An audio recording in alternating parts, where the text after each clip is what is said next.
Hello, my name is Kaylee Mack, and I was able to interview a therapist that I work with at Crittenton Children's Center. So I interviewed Brenda Miller, who has her LPC and actually graduated from Avila University with her master's in counseling psychology. She also has completed training in EMDR, trauma informed care, and neurofeedback. So thankfully, I was able to ask Brenda more questions than what was assigned. When I asked her how and why she decided to pursue this career, I was also able to ask her more about her past as a behavioral health technician at Crittenton and what it was like transition wise from going there to an LPC. So, Renda said that she wanted to be a therapist because of her personal background. She wanted to be supportive for other kids because she didn't have that support herself growing up. She initially didn't want to work with kids because of her background and traumatic history, but one of her colleagues and someone in her cohort actually encouraged her to work at Crittenton Children's Center because she would be good with kids. After working there as a behavioral health technician, she said it just felt right working there. She initially was a BHT, but then got her supervision as an intake therapist, conducting assessments, gathering important and pertinent information about the kids coming into our care. She said that she missed working upstairs and working with the kids on the units. She missed the connections that she had versus only talking with a kid for a couple of hours for intake, and then they're on their way to one of our hospital units. Plus, she worked evening intake, so it was even less of an interaction with the kids on the units because overnight they tend to be asleep. She doesn't think much has changed from working as a BHT to an LPC because she feels like there is an illusion of a therapist having more control. She said that the hardest part of her transition from BHT to LPC was also the boundaries of not being a disciplinary with the kids like she had to be when she was a BHT. She also said that she had the new perspective of being able to see it from both the kids' point of view and the staff's point of view when it came to discipline. So, when I asked her about her academic path that led to her career in mental health counseling, she got her undergrad in psychology, and her goal from the start was to be a therapist. But she initially started her concentration with family and marriage counseling, but now she works with kids. So, when I asked her her best and most challenging supervision experiences, she said that it was really the families that were the hardest and the most challenging. So, family was harder to set boundaries with, issues with the families and the parents trying to intervene with the therapy. So, intake was different than doing therapy, so there wasn't much supervision to do intake assessments because you're just asking kids questions mostly. But it was actually her supervisor who pushed her to get her licensure. So she did her supervision at Crittenton, and she said that she didn't feel like the supervision was adequate enough or involved enough due to only being with the patient for a couple of hours, and more times than not, she wouldn't be seeing the patient again unless they came back into our facility after they discharged because they needed more support. She initially felt like the supervision was kind of just to make her more professional in a sense.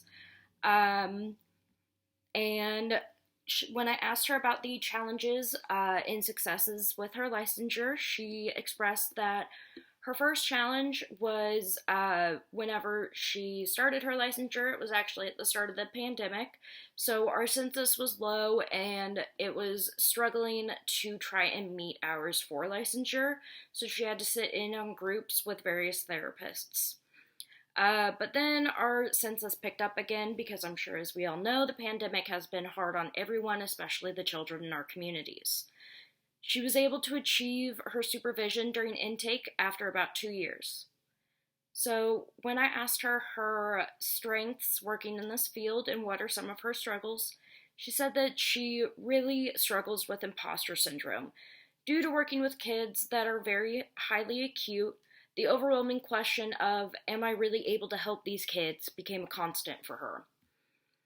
She feels like everything tends to get dumped on the therapist and it's overwhelming. And she's right. A lot of things either go to the therapist or some BHTs leave it up to the therapist to make certain decisions just so they can pass the responsibility on to somebody else.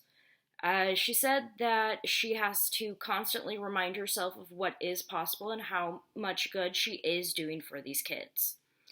Uh, Another strength for her is that she said that she often has been told that she has a very calming demeanor.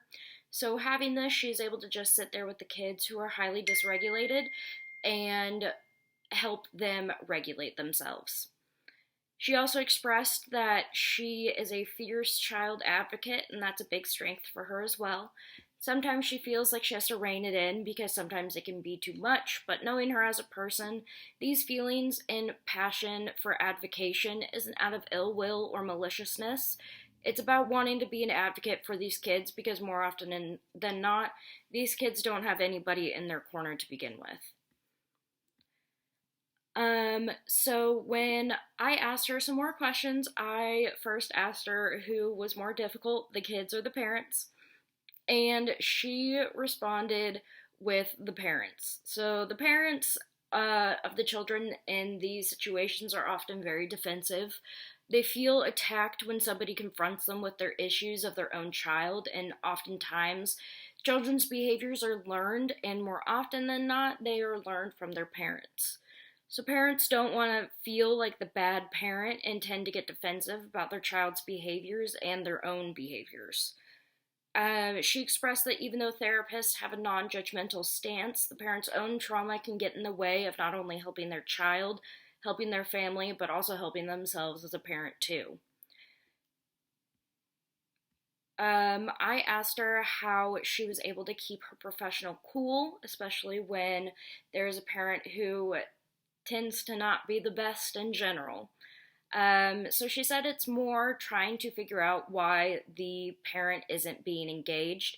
So, for example, if they aren't coming to family therapy meetings, if they aren't coming to treatment reviews that are monthly, she really tries to see why the parents are completely checked out of the child's life. So, a lot of the times there are some parents who just won't sign consent forms for x-rays or medications or even pick up the phone when we ask for those consent forms. So Renda went on to explain that you really have to try and look at it from the parent's perspective as well, and that it is hard for them too. Having a gentle approach having the gentle approach of that it is both hard for you and your kid is something that has really helped in those situations. She said, as a therapist, you have to try and meet somewhere in the middle. She said that using validation is huge, and sometimes yourself, you feel that you suck as a parent and that you need that validation. And sometimes that feeling of inadequacy doesn't mean that you actually are a bad parent.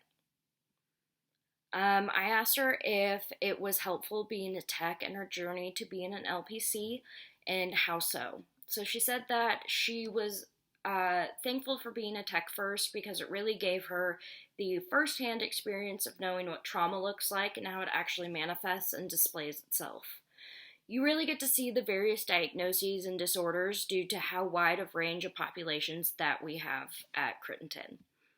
So having that background, it's also shaped her into see what else she wants to expand her training in, such as EMDR, neurofeedback, and trauma-informed care, because it does help our kids so much. So as a tech, I also asked her what her biggest pet peeve was as a therapist, and how she makes sure not to do that now. So she said that oftentimes she felt as a tech that therapists would look past her and not really look at her as a person. So she really wants to be able to help the tech and the kid to become better informed and a better tech in general. So with that, that is conclusion of the questions that I asked her.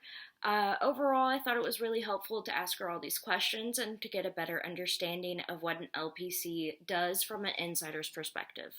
Thank you.